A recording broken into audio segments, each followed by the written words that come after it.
The Count of Monte Cristo by Alexandre Dumas. Chapter 110. The Indictment. The judges took their places in the midst of the most profound silence. The jury took their seats. Monsieur de Villefort, the object of unusual attention, and we had almost said of general admiration, sat in the armchair and cast a tranquil glance around him. Everyone looked with astonishment on that grave and severe face, whose calm expression personal griefs had been unable to disturb, and the aspect of a man who was a stranger to all human emotions excited something very like terror. "Gendarmes," said the President, "lead in the accused."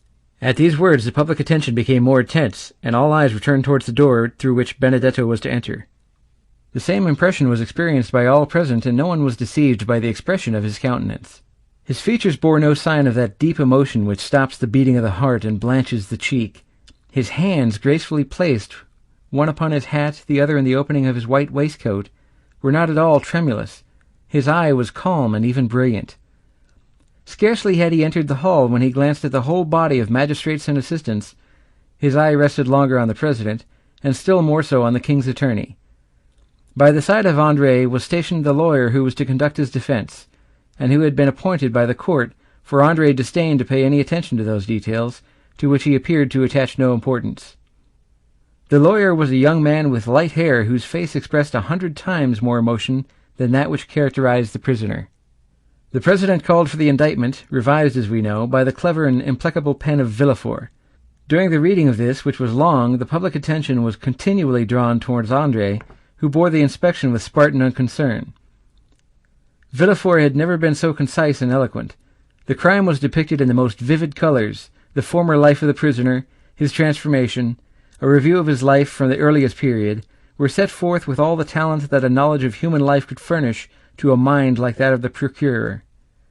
Benedetto was thus forever condemned in public opinion before the sentence of the law could be pronounced. André paid no attention to the successive charges which were brought against him. Monsieur de Villefort, who examined him attentively, and who no doubt practiced upon him all the psychological studies he was accustomed to use, in vain endeavored to make him lower his eyes, notwithstanding the depth and profundity of his gaze. At length the reading of the indictment was ended. "Accused," said the President, "your name and surname." André rose. "Excuse me, Mr. President," he said in a clear voice, "but I see you are going to adopt a course of questions through which I cannot follow you. I have an idea, which I will explain by and by, of making an exception to the usual form of accusation. Allow me, then, if you please, to answer in different order, or I will not do so at all." The astonished President looked at the jury, who in turn looked at Villefort. The whole assembly manifested great surprise, but André appeared quite unmoved. "Your age," said the President. "Will you answer that question?" "I will answer that question, as well as the rest, Mr. President, but in its turn." "Your age," repeated the President. "I am 21 years old, or rather I shall be in a few days, as I was born the night of 27th of September, 1817. Monsieur de Villefort, who was busy taking down some notes, raised his head at the mention of this date. "Where were you born?" continued the President. "At Tituel, near Paris." Monsieur de Villefort a second time raised his head, looked at Benedetto as if he had been gazing at the head of Medusa, and became livid. As for Benedetto, he gracefully wiped his lips with a fine cambric pocket-handkerchief. "Your profession?" "First I was a forger," answered André, as calmly as possible. "Then I became a thief, and lately have become an assassin." A murmur, or rather a storm, of indignation burst from all parts of the assembly. The judges themselves appeared to be stupefied, and the jury manifested tokens of disgust for cynicism so unexpected in a man of fashion. Monsieur de Villefort pressed his hand upon his brow, which, at first pale, had become red and burning. Then he suddenly arose and looked around as though he had lost his senses. He wanted air. "Are you looking for anything, Mr. Procureur?" asked Benedetto, with his most ingratiating smile. Monsieur de Villefort answered nothing, but sat, or rather threw himself down upon his chair. "And now, prisoner, will you consent to tell your name?" said the President. "The brutal affectation with which you have enumerated and classified your crimes calls for a severe reprimand on the part of the court, both in the name of morality and for respect due to humanity. You appear to consider this a point of honor, and it may be for this reason that you have delayed acknowledgment to your name." You wish it to be preceded by all these titles. It is quite wonderful, Mr. President, how entirely you have read my thoughts, said Benedetto, in his softest voice and his most polite manner. This is indeed the reason why I begged you to alter the order of the questions. The public astonishment had reached its height. There was no longer any deceit or bravado in the manner of the accused. The audience felt that a startling revelation was to follow this ominous prelude. "Well," said the President, "your name." "I cannot tell you my name, since I do not know it, but I know my father's, and can tell it to you."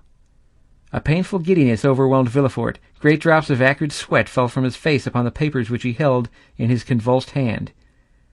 "Repeat your father's name," said the President. Not a whisper, not a breath was heard in that vast assembly. Everyone waited anxiously. "My father is King's attorney," replied André calmly. "King's attorney?" said the President, stupefied, and without noticing the agitation which spread over the face of Monsieur de Villefort. "King's attorney?" "Yes, and if you wish to know his name, I will tell it. His name is Villefort." The explosion, which had been so long restrained from a feeling of respect to the court of justice, now burst forth like thunder from the breast of all present. The court itself did not seek to restrain the feelings of the audience. The exclamations, the insults addressed to Benedetto, who remained perfectly unconcerned, the energetic gestures, the movements of the gendarmes, the sneers of the scum of the crowd, always sure to rise to the surface in the case of any disturbance, all this lasted 5 minutes before the doorkeepers and magistrates were able to restore silence. In the midst of this tumult, the voice of the President was heard to exclaim, "Are you playing with justice, accused? And do you dare set your fellow citizens an example of disorder, which even in these times has never been equalled?" Several persons hurried up to Monsieur de Villefort, who sat half-bowed in his chair, offering him consolation, encouragement, and protestations of zeal and sympathy. Order was re-established in the hall, except that a few people still moved about and whispered to one another. A lady, it was said, had just fainted, and they had supplied her with a smelling bottle, and she had recovered. During the scene of tumult, André had turned his smiling face towards the assembly. Then, leaning with one hand on the oaken rail of the dock, in the most graceful attitude possible, he said, "Gentlemen, I assure you I had no idea of insulting the court, or of making a useless disturbance in the presence of this honorable assembly. They ask my age, I tell it. They ask where I was born, I answer. They ask my name. I cannot give it, since my parents abandoned me. But though I cannot give my own name, not possessing one, I can tell them my father's. Now I repeat, my father is named Monsieur de Villefort. Now I am ready to prove it." There was an energy, a conviction, and a sincerity in the manner of the young man which silenced the tumult. All eyes were turned for a moment towards the procureur, who sat as motionless as though a thunderbolt had changed him into a corpse. "Gentlemen," said André, commanding silence by his voice and manner, "I owe you the proofs and explanations of what I have said." "But," said the irritated President, "you called yourself Benedetto, declared yourself an orphan, and claimed Corsica as your country." "I said anything I pleased in order that the solemn declaration I have just made should not be withheld, which otherwise would certainly have been the case. I now repeat that I was born at Auteuil on the night of the 27th of September, 1817, and that I am a son of the procureur, Monsieur de Villefort. Do you wish for any further details? I will give them. I was born in number 28, Rue de la Fontaine, in a room hung with red damask. My father took me in his arms, telling my mother I was dead, wrapped me in a napkin marked with an H and an N, carried me to the garden, where he buried me alive." A shudder ran through the assembly when they saw that the confidence of the prisoner increased in proportion to the terror of Monsieur de Villefort. "But how have you become acquainted with all these details?" asked the President. "I will tell you, Mr. President. A man who had sworn vengeance against my father, and had long watched his opportunity to kill him, had introduced himself that night into the garden in which my father buried me. He was concealed in a thicket. He saw my father bury something in the ground, and stabbed him. Then, thinking the deposit might contain some treasure, he turned up the ground, and found me still alive. The man carried me to the Foundling Asylum, where I was registered under the number 37. 3 months afterwards, a woman traveled from Rogliano to Paris to fetch me, and having claimed me as her son, carried me away. Thus, you see, though born in Paris, I was brought up in Corsica." There was a moment's silence, during which one could have fancied the hall empty, so profound was the stillness. "Proceed," said the President. "Certainly, I might have lived happily amongst those good people who adored me, but my perverse disposition prevailed over the virtues which my adopted mother endeavored to instill in my heart. I increased in my wickedness till I committed crime. One day, when I cursed Providence for making me so wicked, and ordained me to such a fate, my adopted father said to me, 'Do not blaspheme, unhappy child. The crime is that of your father, not yours. Of your father, who consigned you to hell if you died, and to misery if a miracle preserved you alive.' After that I ceased to blaspheme, but I cursed my father. That is why I have uttered the words for which you blame me. That is why I have filled this whole assembly with horror. If I have committed an additional crime, punish me, but if you will allow that ever since the day of my birth my fate has been sad, bitter, and lamentable, then pity me." "But your mother?" asked the President. "My mother thought me dead. She is not guilty. I did not even wish to know her name, nor do I know it."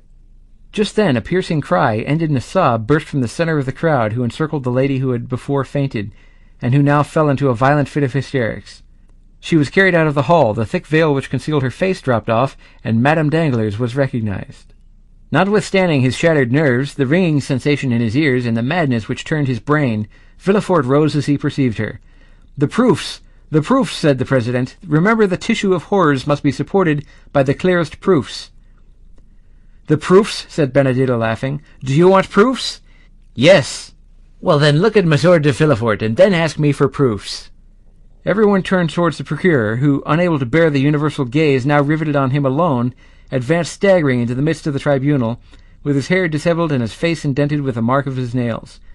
The whole assembly uttered a long murmur of astonishment. "Father," said Benedetto, "I am asked for proofs. Do you wish me to give them?"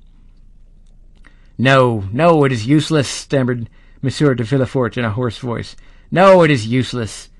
"How useless?" cried the President. "What do you mean?" "I mean that I feel it is impossible to struggle against this deadly weight which crushes me. Gentlemen, I know I am in the hands of an avenging God. We need no proofs. Everything related to this young man is true." A dull, gloomy silence, like that which precedes some awful phenomena of nature, pervaded the assembly, who shuddered in dismay. "What, Monsieur de Villefort!" cried the President. "Do you yield to a hallucination? What, are you no longer in possession of your senses? This strange, unexpected, terrible accusation has disordered your reason. Come, recover." The procureur dropped his head. His teeth chattered like those of a man under a violent attack of fever, and yet he was deadly pale. "I am in possession of all my senses, sir," he said. "My body alone suffers, as you may suppose. I acknowledge myself guilty of all the young man has brought against me, and from this hour hold myself under the authority of the procureur who will succeed me." And as he spoke these words with a hoarse, choking voice, he staggered towards the door, which was mechanically opened by a doorkeeper. The whole assembly were dumb with astonishment at the revelation and confession which had produced a catastrophe so different from that which had been expected during the last fortnight by the Parisian world.